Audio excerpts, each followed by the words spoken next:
दोस्तों, अगर आप और अच्छी नींद चाहते हैं तो हमारी प्यारी सी ऐप नींद को इंस्टॉल करें। इस ऐप पर आपको एक्सक्लूसिव स्लीप स्टोरीज़ मिलेंगी और आप बिना यूट्यूब प्रीमियम के भी इन स्टोरीज़ को बैकग्राउंड में सुन सकेंगे। इंस्टॉल करने के लिए आप हमारी वेबसाइट नींद.ऐप पर ज़रूर आइए और अच्छी कहानियाँ, स्लीप म्यूज़िक, कुछ टिप्स सुनने के लिए इस चैनल को सब्सक्राइब कीजिए। नमस्कार, मैं हूं मैत्रेय।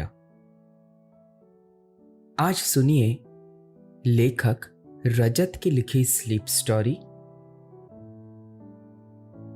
समय के पार जाना किसी के लिए मुमकिन नहीं है, पर भविष्य के बारे में कुछ कहा नहीं जा सकता। ये संभव भी हो सकता है, एक टाइम मशीन का होना। गगन के हाथ भी संयोग से एक टाइम मशीन लग जाती है और फिर जो होता है वो बड़ा दिलचस्प और हैरान कर देने वाला होता है, बिल्कुल टाइम मशीन की ही तरह। तो आइए चलते हैं टाइम मशीन के साथ टाइम ट्रैवल पर। लेकिन इस सफर पर चलने से पहले आप अपने आसपास की सारी लाइट्स ऑफ करके आराम से लेट जाए। अपनी आंखें धीरे से बंद कर लीजिए। अब थोड़ा सा अपने शरीर को आराम दीजिए, थोड़ा और आराम। अपने शरीर को बिल्कुल ढीला छोड़ दीजिए। कोई टेंशन नहीं, कोई तनाव नहीं। अपने दिमाग में चल रहे सभी विचारों को, चिंताओं को त्याग दे। एक शांति सी महसूस करें। सब नेगेटिव पॉजिटिव विचारों को धीरे धीरे निकाल दे। हाथों को सीधा करके अपनी कमर के साइड में रख लीजिए। अपनी सांस पर ध्यान लगाए। मन शांत, एकदम शांत होता जा रहा है। आप बहुत अच्छा महसूस कर रहे हैं। खुद को काफी हल्का फील कर रहे हैं। सब तरफ शांति ही शांति है, सुकून है, खामोशी है। रोज ही की तरह गगन अपने घर से भोजन करने के बाद घूमने निकल गया। घूमते घूमते कभी कभी वो थोड़ा दूर आ जाता, जैसे आज आया है। गगन शहर से थोड़ा सा बाहर रहता है। उसके घर से कुछ दूरी पर एक जगह है जो पूरी तरह पेड़ों पौधों से भरी है, जिसे एक छोटा जंगल कहा जा सकता है। पर वो जंगल है नहीं, बस एक हरा भरा इलाका है जहां आज गगन घूमते घूमते आ गया। शाम के करीब 7 बज रहे हैं।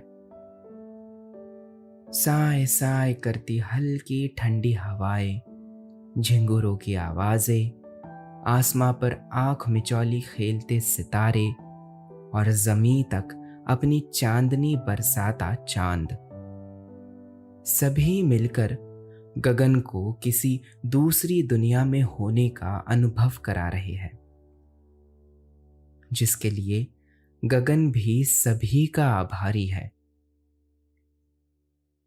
गगन वैसे तो पेशे से एक अकाउंटेंट है, पर वो शौकिया तौर पर एक शायर भी है, जिस बारे में ना के बराबर लोगों को ही पता है।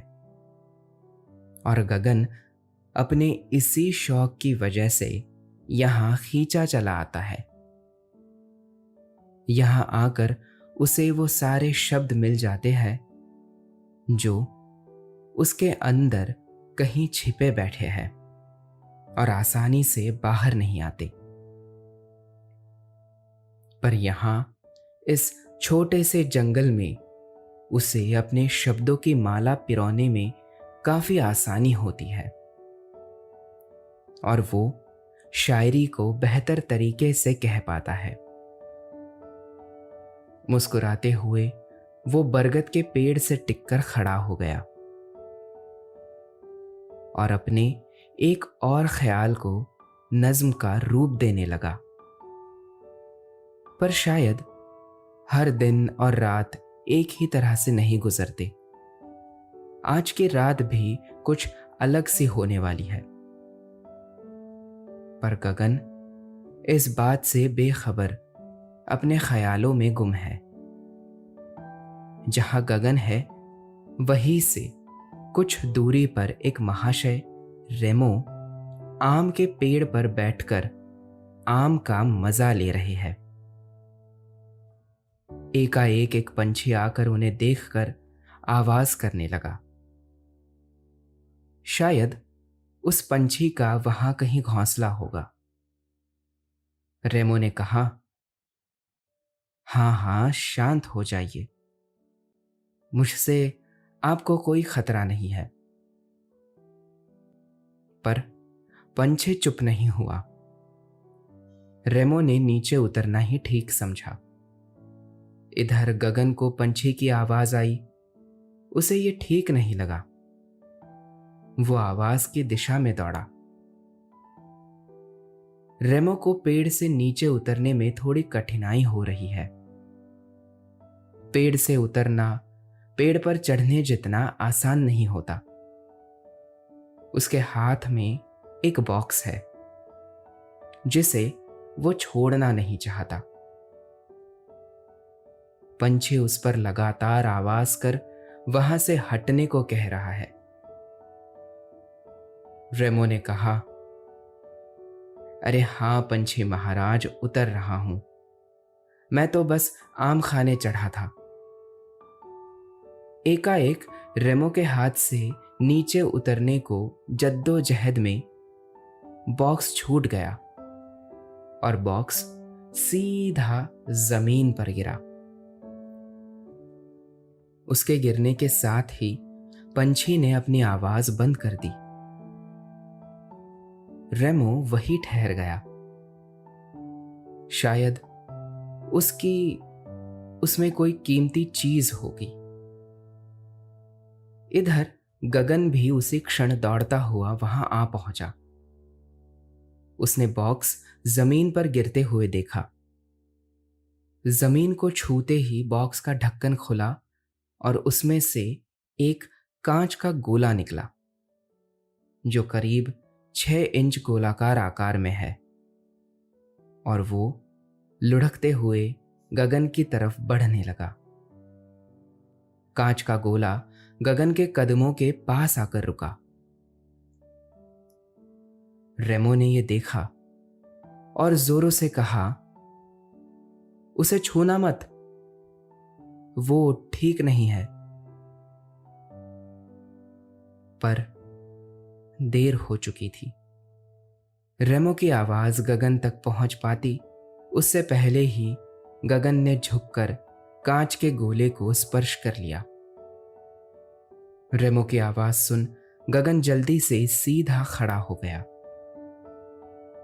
वो कांच का गोला उछलकर एक मैग्नेट की तरह गगन के हाथों में ब्रेसलेट की तरह आ गया। रेमो पेड़ से नीचे कूद गया और गगन की ओर दौड़ने लगा। पर वो गगन के पास पहुंच पाता इससे पहले ही गगन के साथ कुछ अनहोनी होने लगी। कांच के गोले में से एक साथ कई सारी लाइट्स निकलने लगी और वो गोला तेजी से गोल घूमने लगा। पलक झपकते ही सभी लाइट्स ने गगन को चारों तरफ से घेर लिया। उसके चारों ओर अलग अलग रंग बिरंगी रोशनाइयां चक्कर लगाने लगी। ये सब होने में कुछ ही क्षण लगे और गगन कुछ सोच नहीं पाया कि क्या किया जाए। एकाएक सभी लाइट्स चक्कर लगाते हुए रुक गई और सभी रंग बिरंगी लाइट्स तेज सफेद उजाले में बदल गई। गगन ने अपनी आंखें मूंद ली। ये सब इतनी तेजी में हुआ कि रेमो दौड़ते हुए गगन तक पहुंच भी नहीं पाया और गगन उसकी आंखों से ओझल हो गया। रेमो अब वहां अकेला खड़ा है। अब वो पंछी भी दिखाई नहीं दे रहा। गगन ने अपनी आंखें खोली। वो तेज सफेद रोशनी आहिस्ता आहिस्ता घूमती हुई रंग बिरंगी लाइट्स में बदल गई।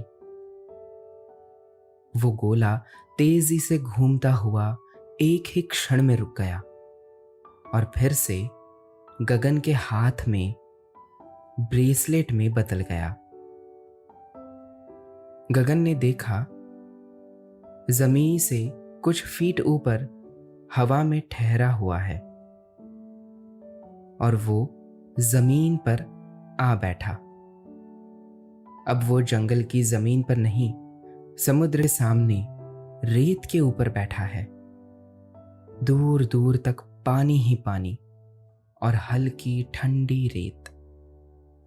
गगन की आंखें आश्चर्य और हैरानी के साथ ये मंजर देखती रही। उसे समझ नहीं आ रहा उसके साथ क्या हुआ है।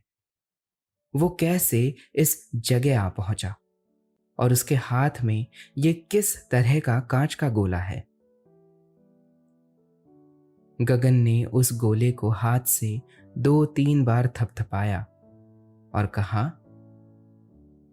ये सब क्या है? कौन हो तुम? गगन के ऐसा करने पर वो गोला थोड़ा वाइब्रेट हुआ और उसमें से एक डिस्प्ले ओपन हुआ जिसमें एक रोबो की तरह नजर आने वाली एक लड़की दिखाई दी। रोबो ने कहा, नमस्कार, मेरा नाम सॉइल है। टाइम मशीन में आपका स्वागत है। गगन ये सुनकर चौंक गया। उसने कहा, क्या ये कोई मजाक है? रोबो ने कहा, नहीं, ये मजाक नहीं है। मैं एक टाइम मशीन हूं। फिर आप चाहते हैं तो मैं आपको कोई चुटकुला भी सुना सकती हूं। गगन थोड़ा मुस्कुराया। उसके लिए इस बात पर विश्वास करना थोड़ा मुश्किल है। वो ये स्पष्ट करना चाहता है कि ये कोई छलावा तो नहीं है। गगन ने अपनी आंखें बंद की और समुद्र से आ रही हवा को महसूस किया। उसने आंखें खोलकर आसमां की तरफ देखा। अनगिनत सितारे आसमां पर टिमटिमा रहे हैं। चांद अपनी पूरी आभा लिए दमक रहा है। चांदनी को इस तरह उसने कभी नहीं देखा। कहीं भी देखने के लिए चांदनी की रोशनी आंखों के लिए पर्याप्त है। दूर दूर तक भी समुद्र की लहरें चमकती हुई दिखाई दे रही है। उसने रेत को अपने हाथों में लिया और एक मीठी मुस्कुराहट के साथ यह स्पष्ट किया कि यह सब भ्रम नहीं है। गगन ने सॉइल से पूछा, हम कहाँ हैं? सॉइल ने जवाब दिया, हम अटलांटिक महासागर के एक खूबसूरत आइलैंड पर है। और ये सन 1456 का समय है। ये सुन गगन ने विस्मित अवस्था में कहा, क्या? ये तो कमाल हो गया। जब ही आसमां कुछ ज्यादा ही साफ और करीब नजर आता है, तारे, हवा, चांद, चांदनी, सब कुछ ही बदला बदला सा लग रहा है। क्या हम और कहीं भी जा सकते हैं? सॉइल ने कहा, बिल्कुल जा सकते हैं। गगन ने कहा, ठीक है, पर अभी नहीं। जरा अभी ठहरते हैं, मैं जरा इन नज़ारों को अपने अंदर समा लूं।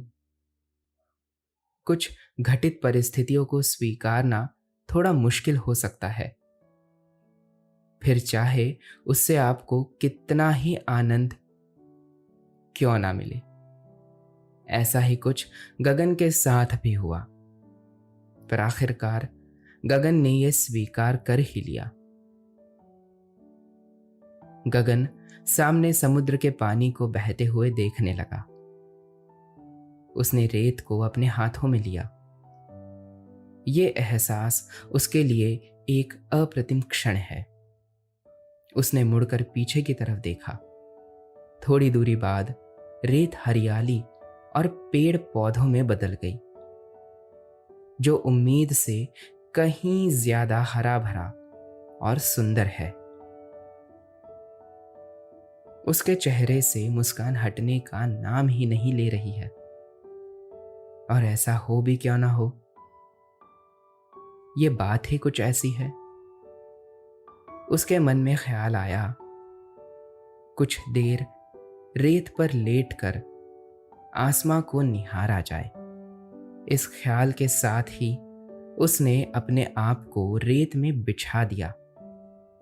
दोस्तों, अब से आप आपकी मनचाही दादी और नानी की कहानियों से प्यारी नींद की कहानियां सिर्फ और सिर्फ नींद ऐप पर ही सुन पाएंगे। तो इसी तरह हमारे साथ कहानियों के जरिए जुड़े रहने के लिए आपकी अपनी नींद ऐप इंस्टॉल करें और जरी वाले आसमां में अपनी आंखों के मोतियों को पिरोने लगा। पीछे आइलैंड के अंदर से रह रहकर जीव जंतुओं की कर्णप्रिय आवाजें आ रही है। गगन घोर आनंद में डूबा हुआ है। इसके बावजूद उसके कानों तक इन सब आवाजों से हटकर कोई दूसरी आवाज आई। पाजेब की आवाज। इस आवाज के आने से बाकी सभी आवाजें कुछ कम हो गई। उसने रेत पर से अपना सर आहिस्ता से उठाया और आवाज का पीछा करते हुए समुद्र के किनारे की ओर देखा। वहां किनारे पर एक लड़की अपने आप को पानी से बचाती हुई खेल रही है। इस खेल में कभी पानी की जीत होती तो कभी उसकी, और देखने पर ये खेल का तराफा बिल्कुल नहीं लग रहा। ऐसा प्रतीत होता है समुद्र की लहरें भी उसके साथ पूरी दिलचस्पी लेकर खेल रही है। उसने अपनी एड़ियों को ऊपर की तरफ उठाया है और उसकी पाजेब की खनखन लहरों की आवाजों के साथ जुगलबंदी कर रही है। तभी एकाएक टाइम मशीन में से आवाजें आने लगी। मशीन में खराबी के संकेत। लड़की ने गगन की तरफ देखा। उसके देखने के अंदाज से लगता है उसने आते समय गगन को वहां नहीं देखा होगा। गगन ने फौरन कहा, माफ करना, और वो अपने हाथ में लगी मशीन को थपकारने लगा। बंद हो जा आवाज। माफ करना, ये बंद नहीं हो रही, उसने कहा। इस बात को अनसुना कर लड़की आइलैंड के अंदर की ओर भागने लगी। शायद वो वही रहती हो। इधर आवाज बंद होने बजाय उसमें पहले की तरह रोशनी की किरणें निकलने लगी और एक ही क्षण में सभी रंग बिरंगी रोशनी गगन के चारों ओर घूमने लगी। फिर से वही सब हुआ। वो सभी रोशनी सफेद उजाले में बदल गई, जिससे गगन की आंखें चौंधिया गई। उसने अपनी आंखें खोली और फिर से अपने आप को कहीं और पाया। वो एक चट्टान पर खड़ा है और कुछ दूरी पर कोई शहर दिखाई दे रहा है, पर उसने ऐसी जगह पहले कभी नहीं देखी। उसने अपने बाएं तरफ देखा। एक आदमी उसकी तरफ आश्चर्य से देख रहा है।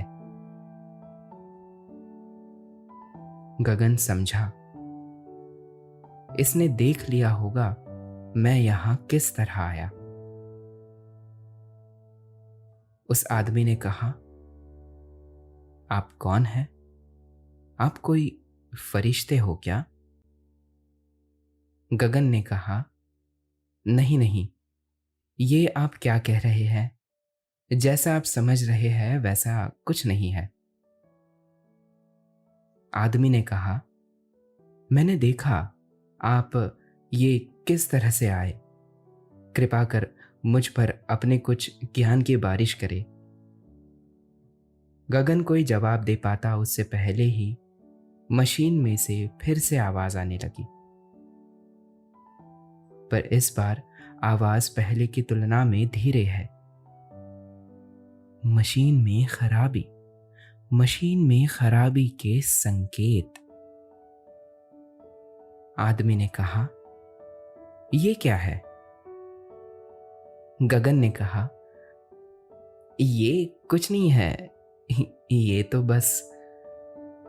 गगन की बात पूरी खत्म होने के पहले ही आदमी दौड़कर चट्टान से नीचे उतरने लगा। कुछ दूरी पर कुछ लोग आते दिखाई दे रहे हैं। उस आदमी ने सभी को दौड़ते हुए आवाज लगाई और कहा, देखो कौन आया है, जल्दी आओ। गगन ने अपने हाथ में मशीन को हिलाते हुए कहा, ये क्या हो रहा है सॉइल?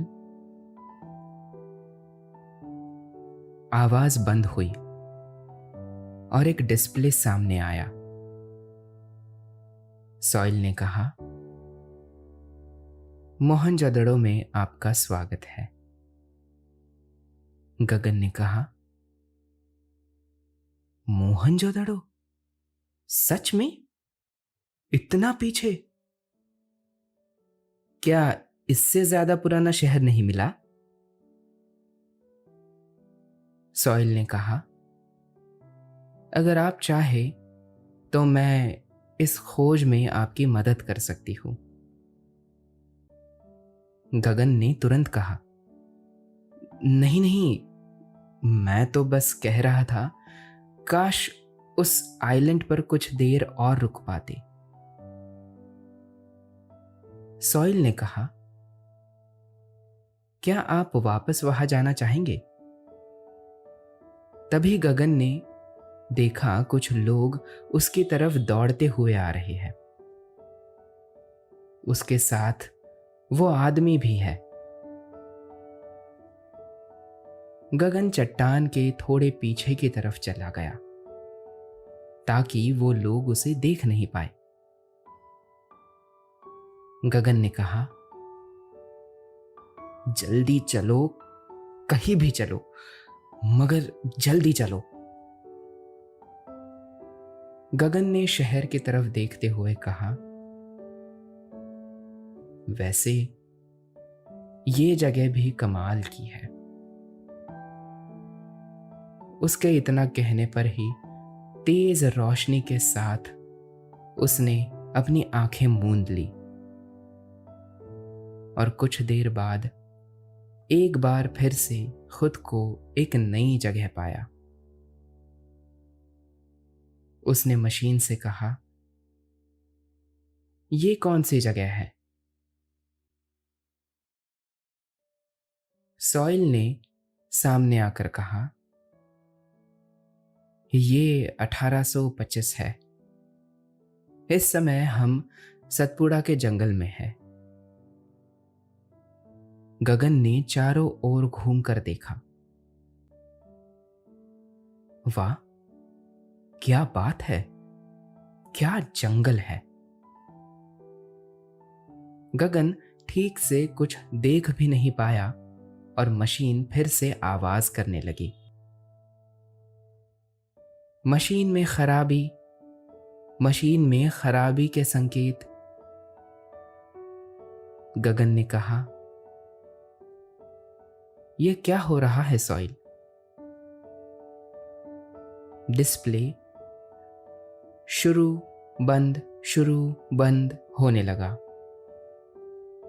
सॉइल ने टूटी फूटी आवाज में कहा, मशीन में कुछ खराबी आ गई है, जिस वजह से बिना निर्देशों के भी मैं आपको ट्रैवल करवा रही हूं। हमें इसे सुधारना होगा। गगन ने कहा, पर कैसे? सॉइल ने टूटी फूटी आवाज में बताया, डिस्प्ले के नीचे मेनू पर टच करिए और सेव डायरेक्शन पर जाकर मिथ्या हाउस पर क्लिक करिए। गगन ने जल्दी से सॉइल के कहे अनुसार किया और वो फिर से टाइम ट्रैवल पर निकल गया और मिथ्या के घर आ गया। गगन के आने की आवाज से सामने कुर्सी पर बैठी एक लड़की ने मुड़कर देखा। गगन बेसमेंट के एक रूम में खड़ा है। सामने दीवारों पर कई सारे कंप्यूटर्स लगे हैं, जिसे उनके सामने बैठी एक लेडी हैंडल कर रही थी, और कमरे में आसपास कई तरह की मशीन और पुर्जे रखे हैं। लड़की ने कहा, तुम कौन हो? ये मशीन तुम्हारे पास कैसे आई? रेमो कहाँ है? गगन ने उसे सारी बातें विस्तार से समझाई। लड़की ने मशीन को ठीक करते हुए बताया कि वो मिथ्या है, रेमो की बहन। मिथ्या ने कहा, ठीक है, ये लो, हो गई ठीक। सिर्फ कुछ सॉफ्टवेयर की वजह से ये सब हो रहा था। मिथ्या ने बताया, ये मशीन रेमो और उसने मिलकर बनाई है। गगन ने पूछा, ये कौन सा सन है? मिथ्या ने बताया, ये 2060 है। और तुम कौन से समय से हो? गगन ने कहा, 2022। एक बात और, आपने इस मशीन का नाम सॉइल क्यों रखा? इसका मतलब तो मिट्टी होता है। मिथ्या ने कहा, इस टाइम मशीन को बनाने और इसका नाम सॉइल रखने के पीछे एक कहानी है, और अगर वो तुम्हें मैं अभी बताऊंगी तो बहुत समय लग जाएगा। इस बारे में तुम्हें बाद में बताती हूं। पहले हम भाई को लेने चलते हैं। मिथ्या ने 2 और मशीन ली और दोनों कुछ क्षण में फिर से 2022 में आ गए, जहां रेमो पेड़ के नीचे सो रहा है। दोनों के आने की आवाज से वो उठ गया। रेमो ने बताया कैसे ये मशीन गगन के पास पहुंची। गगन ने भी पूरी कहानी बताई। तीनों बैठकर आम खाने लगे। मिथ्या ने बताया उसने टाइम मशीन को और भी अपडेट कर दिया। अब हम जहां चाहें वहां जा सकते हैं। गगन ने कहा, एक जगह है जहां हमें जाना चाहिए। दोनों ने पूछा, कहां? गगन ने कहा, यह सरप्राइज होगा, अपनी आंखें बंद करो। दोनों ने अपनी आंखें बंद की। गगन ने तीनों की मशीनों को मैन्युअली सेट किया और तीनों एक साथ टाइम ट्रैवल पर निकल गए। कुछ ही क्षण के बाद तीनों गगन की चुनी हुई जगह पर पहुंच गए। तीनों ने अपनी आंखें खोली और जो देखा वो अद्भुत था। सामने डायनासोर्स घूम रहे हैं। नींद आपके चारों ओर घूम रही है, आपको सुलाने के लिए। वो आहिस्ता आहिस्ता आपकी आंखों में उतर रही है और आपको नींद आ रही है। शुभ रात्रि।